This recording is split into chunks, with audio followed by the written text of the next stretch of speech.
Form హౌస్లో ఎందుకు పడుకుంటున్నారని 4 కోట్ల తెలంగాణ ప్రజలు అడుగుతున్నారు. సమాధానం చెప్పాల్సిన బాధ్యత మీకు లేదా? ఆయన అంటే నేను రాను అసెంబ్లీలకు, మా పిల్లల్ని పంపించినా అంటాడు.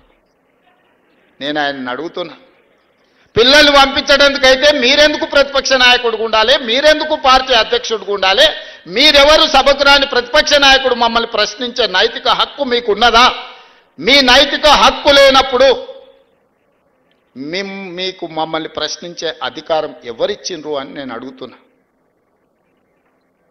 ఈరోజు నేను వారిని సూటిగా అడుగుతున్నా, అధికారం ఉంటేనే, ఆదాయం వస్తేనే మీరు పనిచేస్తారా? అడ్డగోలుగా కొల్లగొడితేనే మీ అధికారం ఉన్నట్లనా? మీకు ప్రజలు కష్టాలలో ఒకవేళ ఉంటే ప్రజల దగ్గరికి ఎందుకు వెళ్తలేరు? మా దగ్గరికి రాలే, అసెంబ్లీకి రాలేదు, మమ్మల్ని ప్రశ్నించడానికి, మా కళ్ళల్లో చూడడానికి నీకు ఏదైనా భయం ఉంటే మరి నిన్ను ప్రతిపక్ష హోదా ఇచ్చిన ప్రజల దగ్గరికి మీరు ఎందుకు వెళ్తలేరని నేను వారిని అడుగుతున్నా. ఫామ్ హౌస్లో పడుకొని మీరు ఏం సందేశాన్ని ఇవ్వదలుచుకున్నారు రాబోయే తరాలకని నేను అడుగుతున్నా. అధికారం ఉంటేనే చెలాయిస్తాం, లేకపోతే ఫామ్ హౌస్లోనే మేము ఉండిపోతాం, ప్రజలు ఎక్కడికి పోయినా సరే గాలికి వదిలేస్తామని సందేశాన్ని ఇవ్వదలుచుకున్నారా మీరు ప్రతిపక్ష నాయకుడుగా నేను అడుగుతున్నా. మిమ్మల్ని, మేము చేసిన పథకాలన్నీ ఆగిపోయినాయని, ఏ పథకం ఆగిపోయిందని నేను అడుగుతున్నా. రైతు బంధు ఆగిపోయిందా? షాదీ ముబారక్ ఆగిపోయిందా? కళ్యాణ లక్ష్మి ఆగిపోయిందా? ఫీజు రియంబర్స్మెంట్ ఆగిపోయిందా? ఆరోగ్యశ్రీ ఆగిపోయిందా? ఉచిత కరెంట్ ఆగిపోయిందా? ఈ రాష్ట్రంలో ప్రజా పాలన ఎక్కడైనా ఆగిందా అని నేను అడుగుతున్నా. ఇవే కాదు, సన్న బియ్యం ఇచ్చినాం, పేదవాళ్ళ ఇళ్లకు 200 యూనిట్లు ఉచిత కరెంట్ ఇచ్చినాం, 500 రూపాయలకు సిలిండర్ ఇచ్చినాం, 60,000 ప్రభుత్వ ఉద్యోగాలు ఇచ్చినాము, 2.5 లక్షల కోట్ల రూపాయల పెట్టుబడులు తీసుకొచ్చినాం, ప్రైవేట్లో 1,00,000 ఉద్యోగాలు ఇప్పించినాం.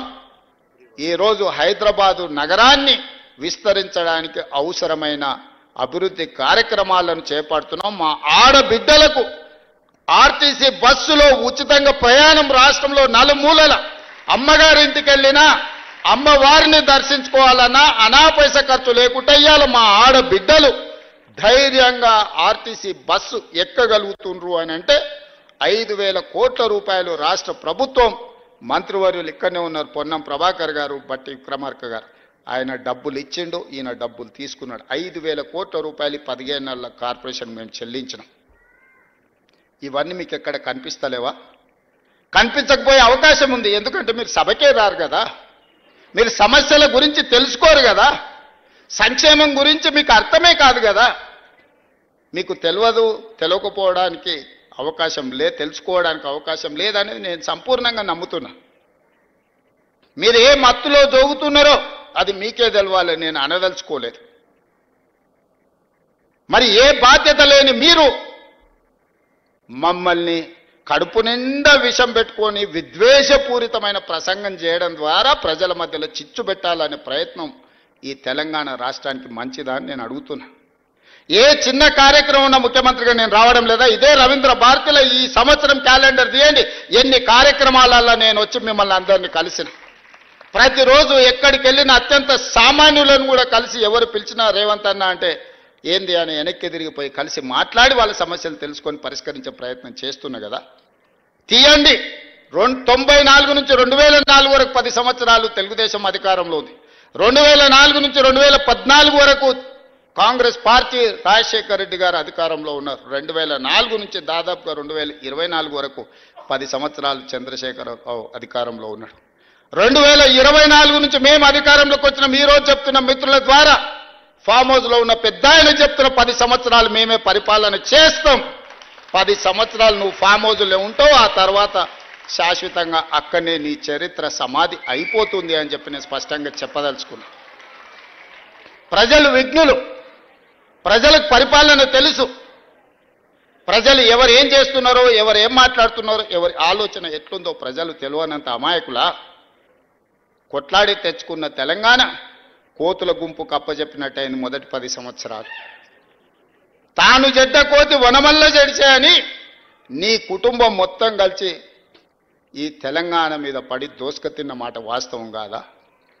అందుకే ఈరోజు సూటిగా వారికి విజ్ఞప్తి చేస్తున్నా, కాళేశ్వరం మీద చర్చ చేద్దామా? ఉచిత బస్సు ఆడబిడ్డలకు ఇచ్చిన దాని మీద చర్చ చేద్దామా? రైతు రుణమాఫీ మీద చర్చ చేద్దామా? రైతు బంధు మీద చర్చ చేద్దామా? తెలంగాణ ఉద్యమంలో చురుకైన పాత్ర పోషించిన విద్యార్థులు, ఉద్యమకారులు, నిరుద్యోగ యువకుల గురించి మేము ఇచ్చిన 60,000 ఉద్యోగాల మీద శాసనసభలో చర్చ చేద్దామా? లేదా 30 సంవత్సరాల నుంచి ఎంతో మంది ప్రాణాలు వదులుకొని సాధించుకోవాలనుకున్న ఎస్సీ వర్గీకరణ మీద చర్చ చేద్దామా? 100 సంవత్సరాలు దేని మీద చర్చ చేద్దాం? చంద్రశేఖరరావు గారు మీరు చెప్పండి అని నేను అడుగుతున్నా. నేను సిద్ధంగా ఉన్నా. ప్రతిపక్ష నాయకుడిగా మీరు సూచన చేయండి. మా నిర్ణయాలలో లోపాలు ఉంటే ఎత్తి చూపండి, సవరించుకోవడానికి మేము సిద్ధంగా ఉన్నాం. కానీ విద్వేషం వెళ్ళగక్కి నీ కోపాన్నంతా మాటల రూపంలో ప్రదర్శించే ప్రయత్నం చేస్తారు.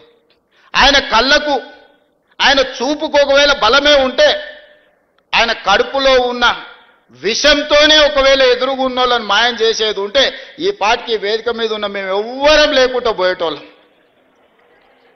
అంత విషం ఆయన మాటల్లో కళ్ళల్లో కనిపిస్తుంది. ఎందుకే 40 ఏళ్ళు తెలంగాణ ప్రజలు నేను గుండెల్లో పెట్టి చూసుకున్నందుక కాంగ్రెస్ విలన్ అంటాడు. నాకు నిజంగా ఆశ్చర్యం కలిగింది. కనీసము మాట్లాడే ముందు మనం ఏం మాట్లాడుతున్నాం, మనం మాట్లాడిన తర్వాత ప్రజలు ఏ విధంగా తీసుకుంటారని ఆలోచన చేయాలి కదా. మనకు విచక్షణ ఉంది కదా, ఆలోచన ఉంది కదా. మాట్లాడకంటే ముందు ఏం మాట్లాడాలనో ఆలోచన చేయాలి. మాట్లాడిన తర్వాత ప్రజలేం ఏ విధంగా తీసుకుంటారో కూడా ఆలోచన చేయాలి. మొట్టమొదటి విలన్ తెలంగాణకు విలన్ కాంగ్రెస్ పార్టీ అని ఎంత పెద్ద మాట అది. తెలంగాణ ఇచ్చినందుకు విలన్ అయిందా? మేము తెలంగాణ ఇస్తే 10 ఏళ్ళు నువ్వు తెలంగాణ ముఖ్యమంత్రి అయి దోసుకొని టీవీలు పెట్టుకొని పేపర్లు పెట్టుకొని ఫామ్ హౌజులు కట్టుకొని ఇంటిల్లి పాది పదవులు అనుభవించి కాంగ్రెస్ ఇచ్చిన తెలంగాణలో నువ్వు లబ్ధి పొందినందుకు కాంగ్రెస్ విలన్ అయిందా? అంటే గింటే ప్రజలనాలే కాంగ్రెస్ ఏమన్నా అయ్యా మీరు తెలంగాణ ఇస్తే ఇగో ఆయన గట్ట తయారయ్యిండు గిట్లాట అచ్చోసిన ఆంబోతులు మా మీద ఎందుకు వదిలిన అని ప్రజలేమన్నా ఆవేదన వెలిపుచ్చారంటే అర్థం ఉంది. కానీ నీకెక్కడిది అర్హత మాట్లాడడానికి?